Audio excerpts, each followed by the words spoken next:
Kenapa? Ada apa alasannya? Sakit. Sakit. Kita absen ya.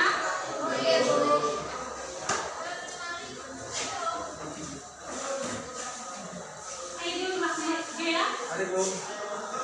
Alexius Juli Ferdinand Salambanwa.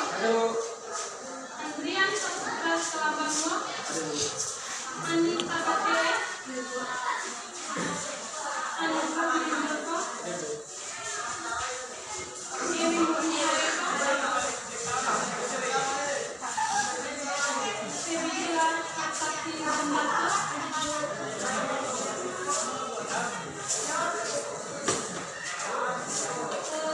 Anak-anak, minggu lalu kita belajar materi kita minggu lalu masih ingat ya?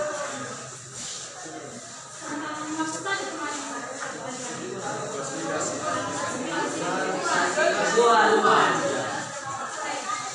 apa itu klasifikasi formasi?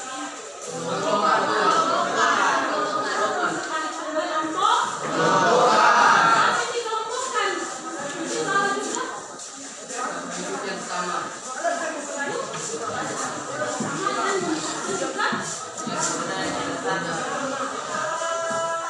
Oke.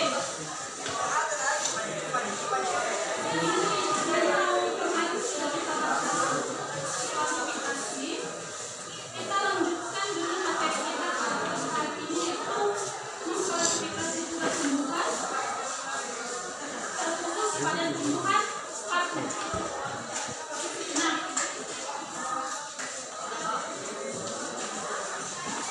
menurut anak-anak kami, apa itu klasifikasi tumbuhan? Seperti tadi yang disebutkan, pengelompokan daripada tanaman atau tumbuhan yang sama dan yang tidak sama. Nah, klasifikasi ini berasal dari bahasa Latin. Apa itu? Artinya sama dan tidak sama. Kemudian ada yang kemudian dilanjut klasifikasi tumbuhan. Ya, kita kan kembali sedikit dulu malam. Ya, ngirim kalau belum. Bagi orang mau lima kali. Ekonomi adalah cara Orang mau lima sebulan nih. Taksonomi ini berasal dari bahasa artinya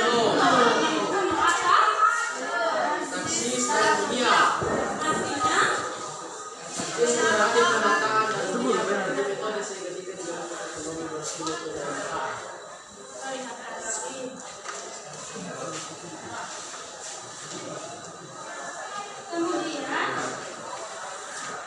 ada 3 jenis-jenis tumbuhan yang sudah kita kelompokkan, yaitu tumbuhan paku, tumbuhan lumut, dan tumbuhan gigi.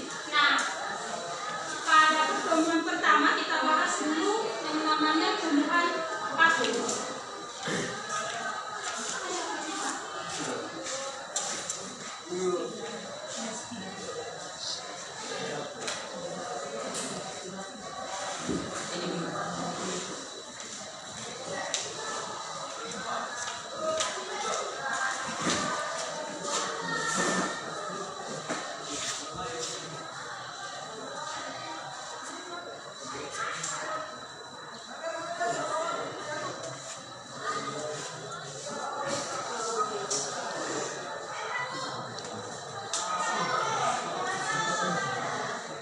Klasifikasi tumbuhan ada 3 tadi ya kan?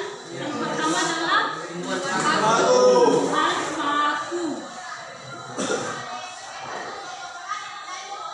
Yang kedua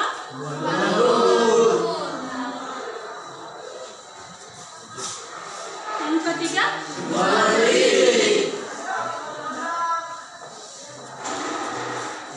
kita bahas ya satu persatu. Apa itu tumbuhan paku?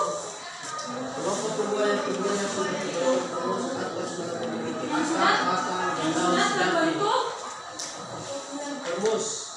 kormos. Tumbuhan yang sudah terbentuk kormos. Ini artinya kormos ini sama artinya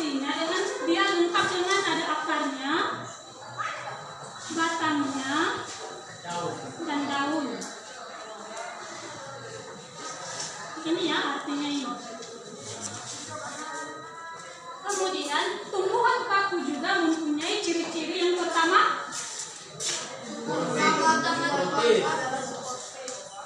Ciri-ciri tumbuhan paku.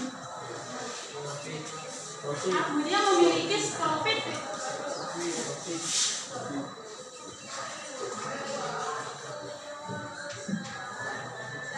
Sporofit ini sama artinya dengan sistem atau daur bagaimana dia berkembang biak.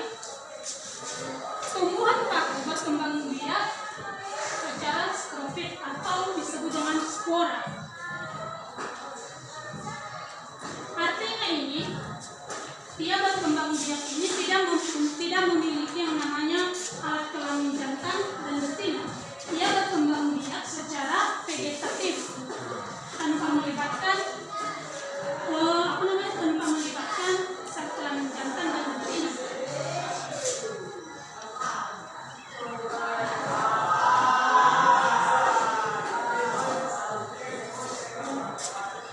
Ciri-ciri keduanya,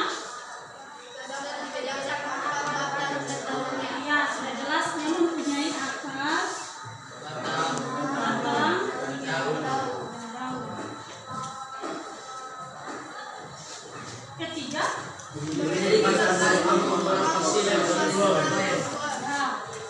ada samanya yang namanya silem emploem. Ini fungsi daripada silem ini yaitu mengangkut unsur hara atau nutrisi yang ada di dalam tanah, diangkutnya dari akar ke batang ke daun. Setelah itu terjadi fotosintesis di daun yang dibantu oleh sinar matahari dan diteruskan oleh fungsi floem. Inilah fungsi floem ini, yaitu menyalurkan semua unsur-unsur hara yang sudah dimasuk tadi di daun, disalurkannya ke seluruh tubuh tumbuhan. Kemudian ciri-ciri yang berikutnya,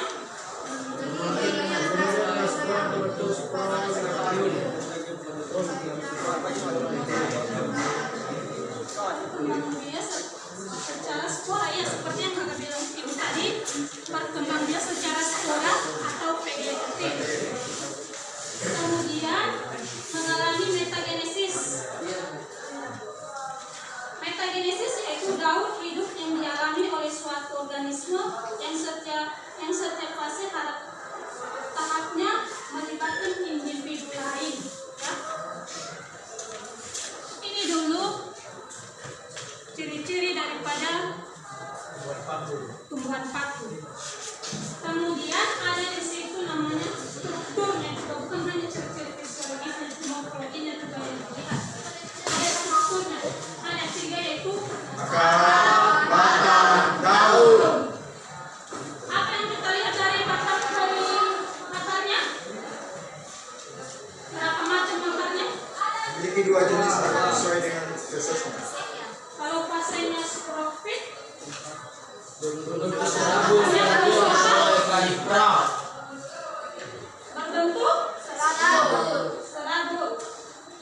Kalau fasenya gametofit, bagaimana bentuk akarnya? Semua yang dikenal dengan nama rizoid. Oke. Kemudian bagaimana batangnya? Bagaimana struktur batangnya?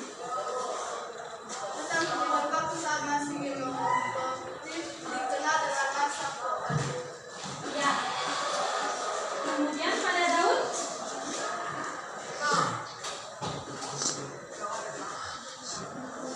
bagaimana daunnya? Ya, memiliki yang namanya apa itu? Mikrofil dan makrofil. Mikrofil merupakan organisasi atau daun dari sisa.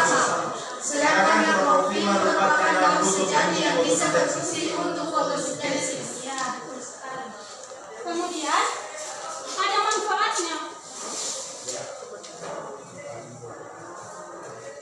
Ya, kalau sama kita di sini manfaat seperti tumbuhan paku, contohnya tadi kan pakis. Kalau pakis itu contohnya sama pakis itu kalau kita buat bisa jadi sayur kan? Bisa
Siapa juga yang bisa respon?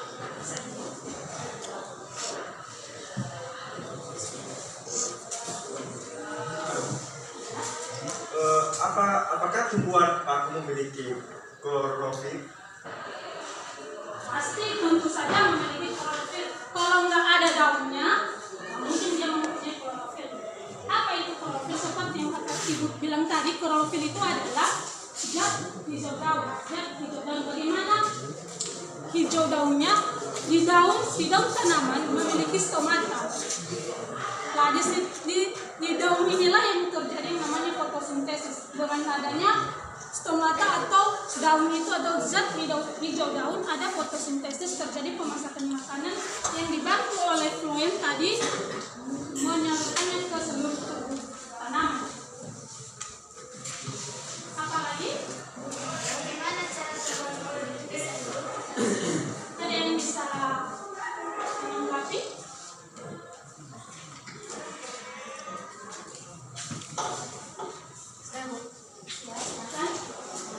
Cara ini tanaman paku-pakuan adalah secara efektif dan sportif. Sebagian jenis tumbuhan paku memiliki sporen jantan yang berukuran lebih kecil daripada sporen betina.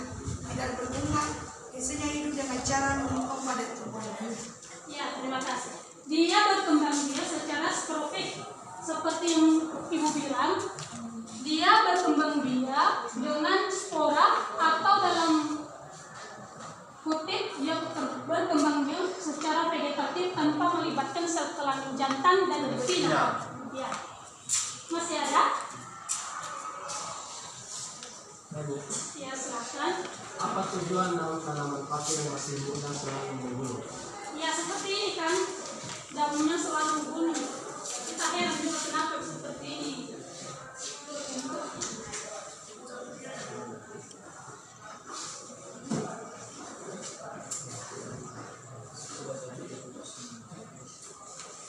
Nah, ini yang dimaksud ya.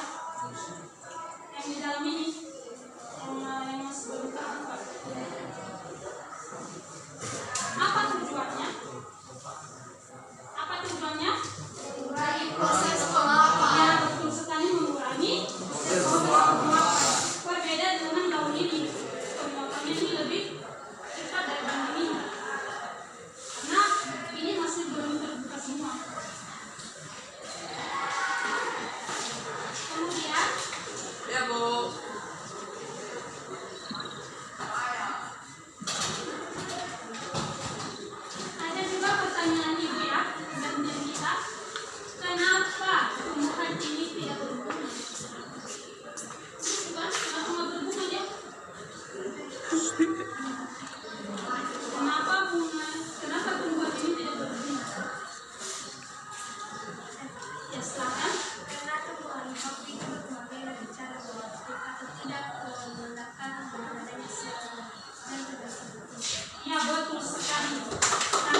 Gimana deh?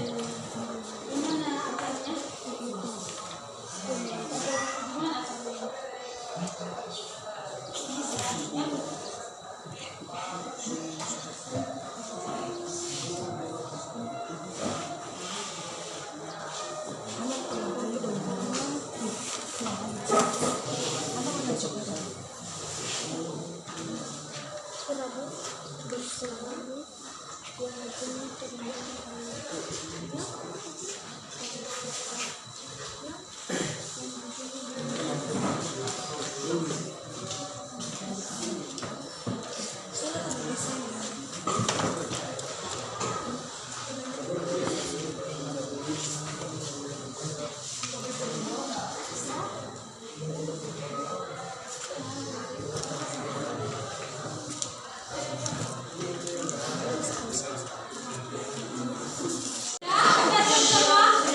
Ya.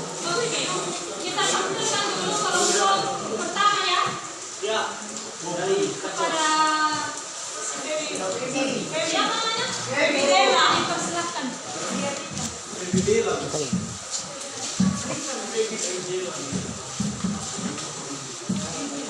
Baiklah teman-teman semua, saya akan membacakan hasil pengamatan kami mengenai tumbuhan paku.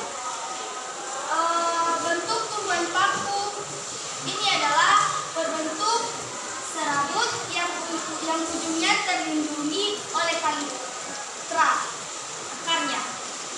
Yang kedua, bentuk batangnya, yaitu batangnya berbentuk lemparan kecil dan fungsi dari batang ini untuk fotosintesis. Bentuk yang ketiga adalah daunnya. Bentuk daunnya makrofil atau daun sejati yang bisa berfungsi untuk fotosintesis juga. Pengamatan yang keduanya mengenai ciri-ciri. Ciri-ciri tumbuhan paku ini salah satunya adalah memiliki berkas tumbuh rakut berupa dilem dan floem.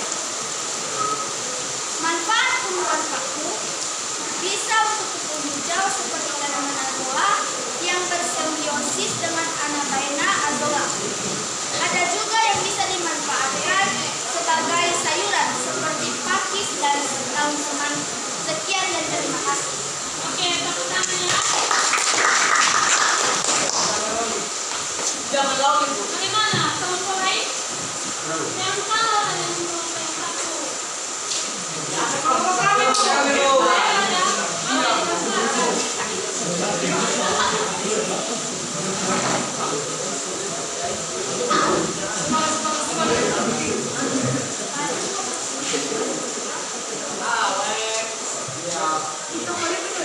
Baik teman-teman, kami dari kelompok kedua akan mempresentasikan hasil pengamatan kami tentang tumbuhan paku. Baik. Di sini tumbuhan paku yang kami teliti memiliki akar serabut, yang artinya tumbuhan paku ini sedang mengalami masa sporofit, di mana tumbuhan paku ini masih mengalami fase sporofit, ditandai belum ada spora pada bagian belakang daun. Ini mungkin masih proses pembentukan sporofit, sehingga masih belum ada. Seperti yang kita lihat sini masih belum ada. Sporofit biasanya berbentuk bintik-bintik di bagian bawah daun. Baik, yang kedua, batang tumbuhan paku ini merupakan batang sejati. Kenapa? Karena batang sejati merupakan batang yang ada pada tahap setelah masuk pada fase sporofit. Dan yang ketiga, masih belum tumbuh, ya seperti yang saya bilang tadi, masih belum tumbuh spora pada bagian belakang daun.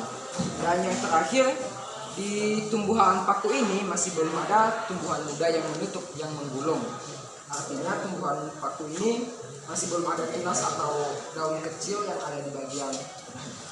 Dan selanjutnya, setelah saya perhatikan, setelah diraba dan diamati dengan seksama, pada permukaan tumbuhan paku ini pada daunnya ada seperti bulu halus, dan apabila diraba ini terlihat seperti kasar. Terima kasih. Oke, terima kasih. Ada lagi dari yang lain?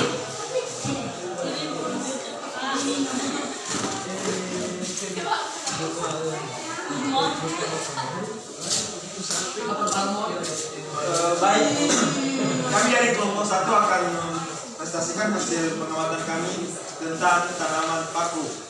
Yang pertama kami bersama dengan anggota kelompok kami mengamati tanaman paku, di mana tanaman paku ini ada beberapa ciri-cirinya. Yang pertama itu tubuh utama tubuh paku adalah sporofil.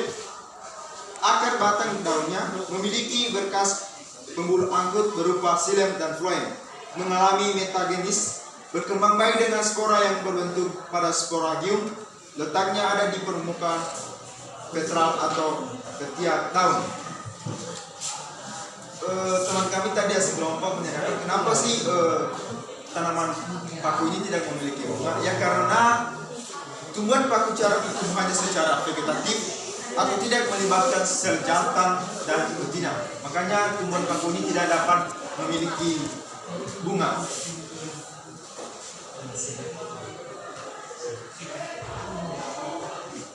Adapun beberapa cirinya itu akar.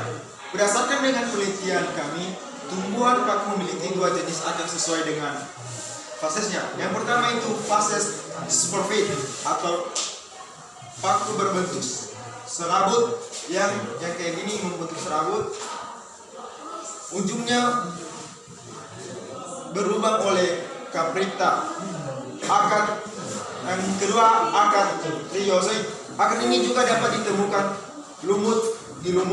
Rhizoid berfungsi untuk mengeras air dan mineral di bawah tanah. Batang tumbuhan paku masih gametofit, dikenal dengan nama protalium. Bentuknya merupakan lembaran kecil dan fungsinya untuk fotosintesis. Adapun beberapa manfaat tanaman paku. Yang pertama itu bisa untuk pupuk hijau seperti tanaman azora yang bersimbiosis dengan Anabaena ozola. Adapun beberapa tanaman paku yang dapat dijadikan sebagai obat-obatan, diantaranya yaitu jenis tanaman paku kuda, di mana tumbuhan paku ini dapat dijadikan sebagai obat diuretik atau mempelancar air kecil, dan bisa digunakan untuk obat luka karena mengandung antibiotik. Itulah beberapa hasil pengamatan kami tentang tanaman paku. Sekian dan terima kasih.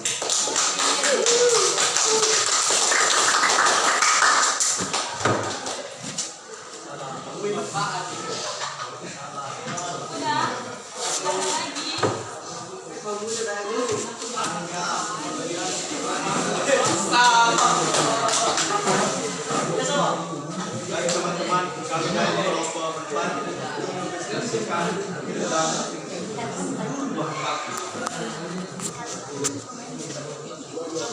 Ciri-ciri tumbuhan paku sudah dapat dibedakan akar batang dan daunnya, berkembang biak dengan spora atau vegetatif, mengalami metagenesis, memilih berkas pembuluh paku berupa xilem dan floem. Bentuk akarnya berbentuk serabut dan berwarna hijau muda. Batangnya berbentuk lembaran kecil, tidak berbunga. Daunnya juga ada yang masih muda atau masih yang terbuka, dan juga ada yang menjadi daun sempurna. Pertumbuhan tanaman paku ini sangat cepat. Tanaman paku ini memiliki 2 jenis, yaitu mikrofil dan makrofil. Mikrofil daun yang belum mengalami atau diferensiasi atau daun yang jaringannya masih sama. Makrofil daun sejadi berfungsi untuk fotosintesis. Ada beberapa manfaatnya. Bisa dijadikan obat bisu dan untuk pupuk hijauan seperti tumbuhan azolla. Sekian dan terima kasih.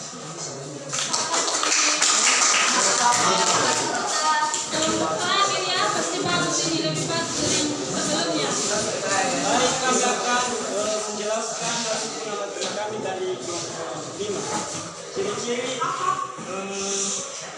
tumbuhan paku.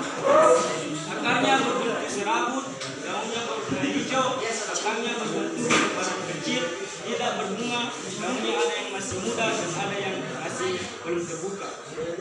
Ciri-cirinya tubuh utama tumbuhan paku adalah sporotif, memiliki berkas anggur berupa xilem dan floem. Akarnya memiliki 2 jenis, akar sesuai dengan fasenya. Pada fase sporotif, akar paku berbentuk serabut yang ujungnya terlindungi dari kalipra dan kedua gemotropit. Paku memiliki akar semu yang dikenal dengan nama rizom. 2. Batang. Batang tumbuhan paku saat masih gemotropit dikenal dengan nama protalium. Bentuknya menyerupai lembaran kecil dan fungsinya untuk fotosintesis. 3. Daun. Daun pada tanaman paku terbagi atas beragam bentuk dan fungsi. Berdasarkan pada bentuk daun, tanaman paku memiliki 2 jenis, yaitu mikrofil dan mokrofil. Mikrofil merupakan daun yang belum mengalami diferensiasi atau daun jaringan yang masih sama. Sedangkan makrofil merupakan daun sejati yang bisa berfungsi untuk fotosintesis. Daun ini terbagi atas epidermis dan mesofil daun. Terima kasih.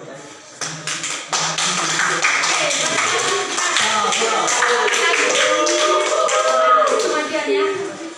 Nah, terima kasih dulu untuk semuanya sudah memberi yang terbaik dan di berbagai macam pendapat, berbagai macam ciri-ciri yang anak-anak kami kasih. Ibu berterima kasih sudah memberi yang terbaik lah. Banyak. Dan Ibu menyimpulkan semua dari beberapa kegiatan anak-anak kami. Tadi ciri-ciri daripada tumbuhan paku ini kan, akarnya tadi serabut ya. Kemudian mungkin batangnya tidak nampak kan karena masih dalam proses pertumbuhan. Ini sebenarnya ada batang, cuman kita tidak tahu karena masih pertumbuhannya kecil. Kecuali yang sudah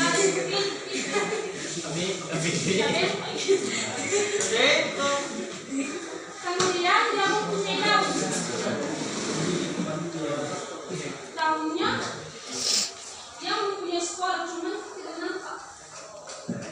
Tadi ada yang bilang di situ ada bulu-bulu halus, memang ada kalau kita raba ya. Nggak nampak kalau kita lihat, kalau kita meraba memang ada. Kemudian ada tadi yang sudah muncul yang namanya di sini apa? Ada gunung itu. Ada tadi kan di mana itu?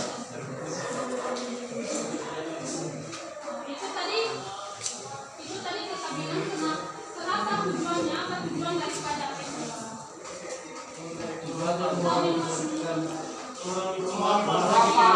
Penguapan biar tidak